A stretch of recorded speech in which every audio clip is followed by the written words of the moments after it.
جشن انار در اورامونات به عنوان یک رویداد محلی به دلیل اهمیت اقتصادی و فرهنگی انار در این منطقه نقش بسیار مهمی دارد. در طول این جشن خانواده‌ها و کشاورزان محلی به نمایش محصولشان می‌پردازند و بهترین و خوشمزه‌ترین انارها را به نمایش می‌گذارد. علاوه بر نمایش محصولات، این جشن فرصتی برای تبادل دانش و تجربه‌های کشاورزی نیز محسوب می‌شود. کارگاه‌های آموزشی در زمینه روش‌های کشت و برداشت انار برگزار می‌شود که به کشاورزان تازه‌کار کمک می‌کند تا از تجربیات افراد با تجربه‌تر بهره‌مند شوند. مراسم‌های فرهنگی مانند شعر و داستانخوانی نیز جزء مهم برنامه هاست. شاعران محلی اشعار خود را درباره انار، طبیعت و زندگی مردم اورامونات خوانده و با تشویق حضار مورد استقبال قرار می‌گیرند. این اشعار اغلب حاوی مفاهیم عمیق اجتماعی و فرهنگی هستند. در این جشن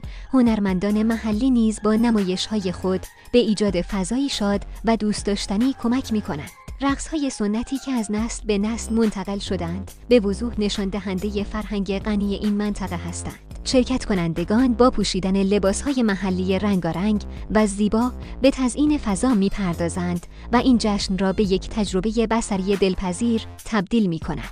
اعضاهای محلی نیز جزء جدایی ناپذیر جشن انار هستند. شرکت کنندگان می توانند از غذاهای مختلفی که با استفاده از انار تهیه شدند لذت ببرند. خوراکی‌هایی مانند دسرهای اناری، خورشت‌ها و سالادها همگی به نوعی تحت تاثیر این میوه خوشمزه قرار دارند. در نهایت این جشن نمادی از همبستگی و همکاری مردم در برابر چالش‌های روزمره است. مشارکت در جشن انار به مردم این امکان را می‌دهد که تجربه‌ها و نیازهای خود را به اشتراک بگذارند و در کنار یکدیگر از زیبایی‌های زندگی لذت ببرند. جشن انار در اورامونات نه تنها یک رویداد فصلی بلکه یک سنت فرهنگی است که به تقویت هویت محلی کمک کرده و یادآور پیوند عمیق مردم با زمین و محصولات آن میباشد. جشن انار در اورامونات اغلب در اواخر مهر ماه و یا اوایل آبان ماه برگزار می شود، اما امکان دارد با توجه به شرایط اقلیمی منطقه این زمان مقداری تغییر کند. عمارت درکی